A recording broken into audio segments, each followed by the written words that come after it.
Hello everyone and welcome back to my channel, and today we're going to be talking about Super Smash Bros. 64, a fighting game with all your favorite Nintendo characters you could think of. Mario, Samus, Link, Donkey Kong, Captain Falcon? Who the hell is that? I don't know. But before we talk about the game, let's talk about its history and how the game was developed.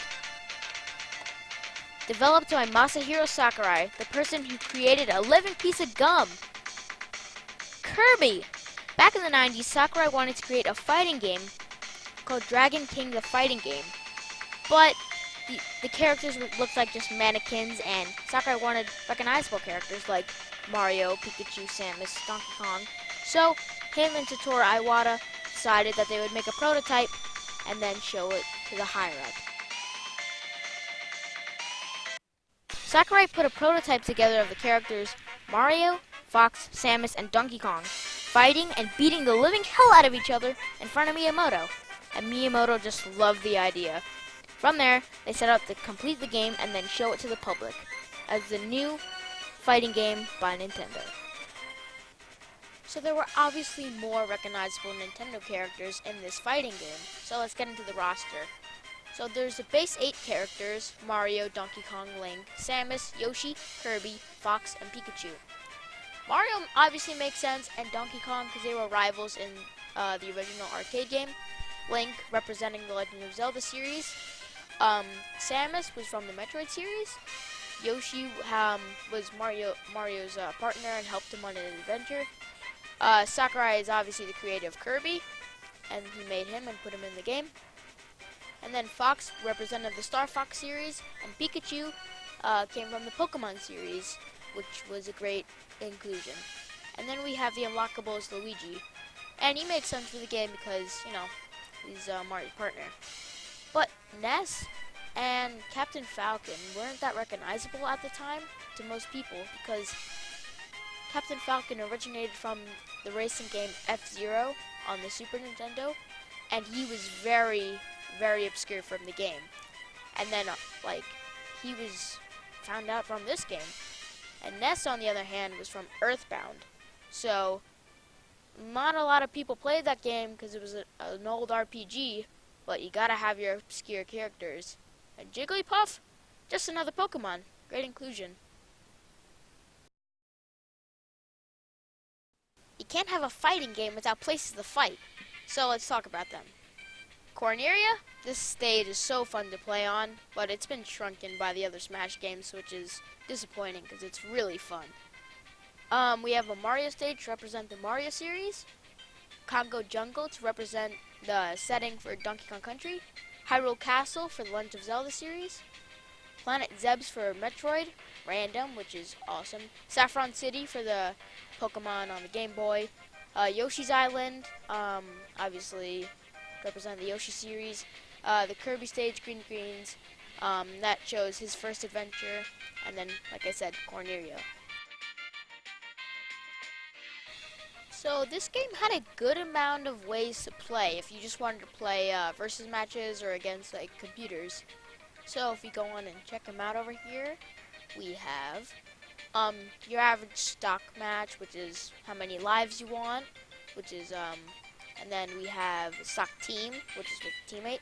Then we have the time, which is whoever gets the most kills in a certain amount of time.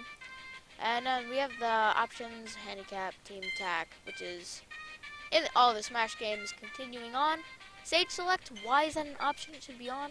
And then damage, I'm not really sure what this is, but I left it at 100. What am I saying? I guess the damage for how much you can take, but I don't know. Alright, then we have our single player mode. So, we have our one player game, which is usually a classic in the other games. But the thing about this is that it never changes. It always is the same, which could be a good thing or a bad thing, because you could try to get a high score and know how to do it, like really good, and memorize it. But the replayability is not that good on this, because you're doing the same thing over and over and over again. So, the order is a fight against Link, a fight against the Yoshi team, a fight against Fox McCloud, a break the targets minigame that's designed for each individual character, a fight against the Mario Bros, which hints at Luigi being unlockable, fight against Pikachu on Saffron City, a fight against a giant Donkey Kong with 2 allies, a board the platforms minigame, which is also specific to each character, a fight against a Kirby team, a fight against Samus Aran, and also a fight against Metal Mario, which he is from Mario 64 using a power-up for a certain level. And then you have the Fighting Polygon team, which is wireframes of each characters, which this evolves into the next series. Oh, and I forgot to mention, Race to the Finish, pretty fun. And then we have a fight against Master Hand, which is a hand that was cut off by someone. I don't know where that originated from. I guess Sakurai just put on a glove and says, this could be a good character, you know? Yep, that's a classic. Alright, besides actually playing the game, we have the data section, which tells us a little bit about the character and where they originate from. So, first off we have Luigi, and his games are Mario Bros, Super Mario Bros 2, Mario Kart 64, and then we have a little bio about him, which I'm not going to read. Pause the video right now, and then you could read. But I'm going to go through the other characters' games, and then you can see what Luigi's doing right there. So for Donkey Kong, we have Donkey Kong on the NES, which is him against Jumpman, Donkey Kong Country, and Mario Kart 64. And I thought it was funny how it said he patched things up with Mario. Legend of Zelda Link to the Past, and Legend of Zelda Ocarina of Time is Link's work section. Samus has Metroid, Metroid 2 Return of Samus, and Super Metroid. And Return of Samus is on Game Boy. And then we have Yoshi, which appeared in Super Mario World, Super Mario World 2, Yoshi's Island, and Yoshi's Story. And then we have Kirby, Kirby's Dream Land on the Game Boy, Kirby's Pinball Land on the Game Boy, and Kirby Superstar on the Super Nintendo. And then we have Fox, which only there are 2 games because, yeah, he didn't appear on a lot of games. So we only have Star Fox and Star Fox 64 for the Super Nintendo and the N64.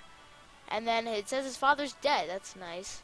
Pikachu is in Pokemon on the Game Boy, and we have a excerpt from the Pokédex with some information about Pikachu. And then, who do we have next? Come on. And then we have Jigglypuff, the balloon Pokemon, which is the bio and from the Pokemon game on the Game Boy. There is no excerpt for some reason. I don't know what Sakurai was smoking when he was coming up with this. Captain Falcon, like I said before, very obscure, but for new players, this information is very useful as only appearing in 2 games at the time, F-Zero on the SNES and F-Zero X on the N64. And God, he has a tight booty! Same deal with Ness. If people don't know who the hell he is, this information is useful, obviously only appearing on 1 game at the time, Earthbound on the SNES. And obviously Mario, the main man himself, the one that started it all for himself. Yeah, he's very popular, so people should know him by now, and if you don't, you're a freak. And that's the character bio. Something pretty fun to do when you're just bored of the game. And to finish off this video, I think we should take a look more at Board the Platforms and Target Smash. I think that's what it's called. So this is Break the Targets. It's a fun little mini game that you could play while in the classic mode, or you could just do by yourself when not playing the versus matches. You could do it to get a really fast time, or just to play and have fun.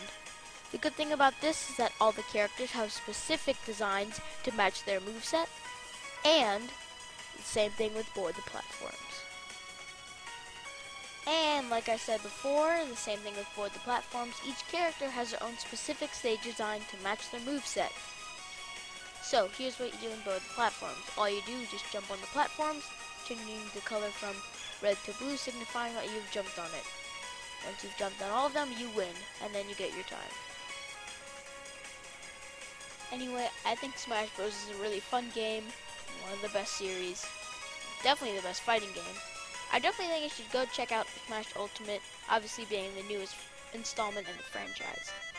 Oh, just to end things off, I am not feeling too good, I'm kind of sick. If you want me to continue my Injustice 2 series, please let me know in the comments below. Or if you want me to keep doing series like these, please let me know in the comments below.